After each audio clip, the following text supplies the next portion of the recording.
to the families of the 2,977 people from more than 90 nations killed on September 11th, 2001 in New York City, Arlington, Virginia, and Shanksville, Pennsylvania, and the 1,000 more who were injured.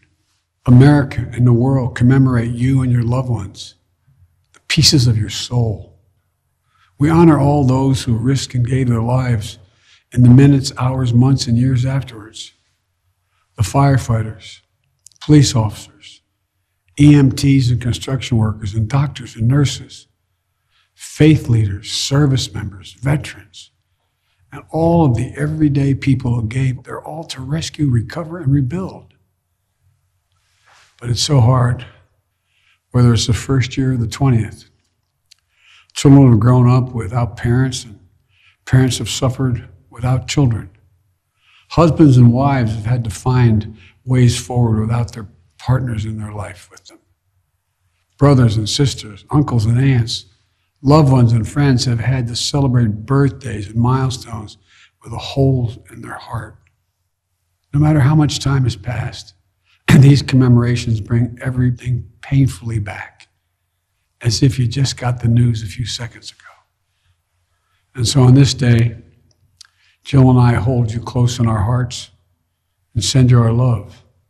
There are people around the world that you'll never know who are suffering through their own losses, who see you, your courage. Your courage gives them courage that they too can get up and keep going.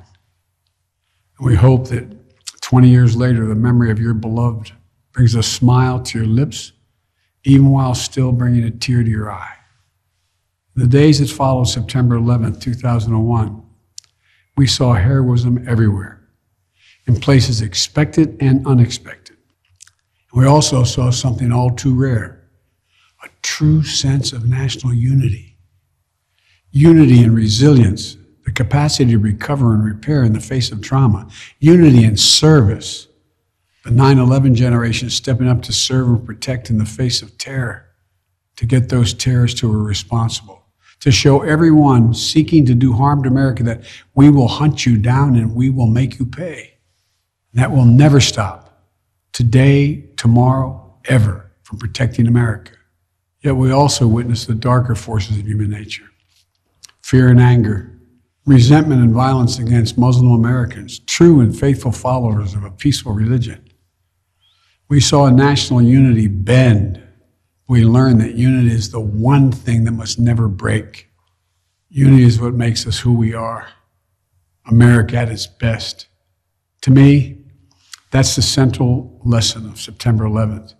It's that at our most vulnerable, in the push and pull of all that makes us human, in the battle for the soul of America, unity is our greatest strength.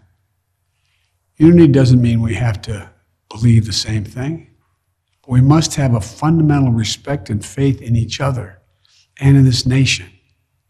We are unique in the history of the world because we're the only nation based on an idea that everyone is created equal and should be treated equally throughout their lives.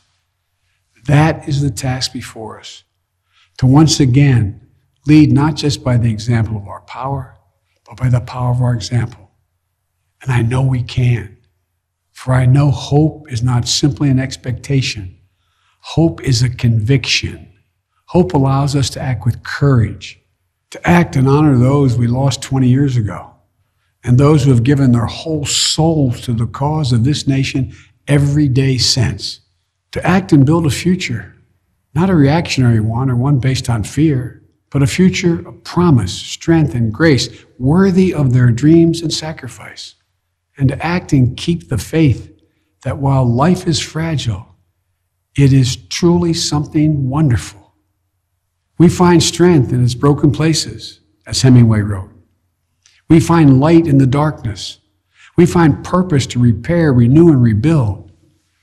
And as my friend told me that September 20 years ago, we must not be afraid.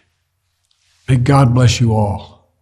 May God bless the lives lost from September 11th, 2001, and their loved ones that were left behind. And may God protect our troops.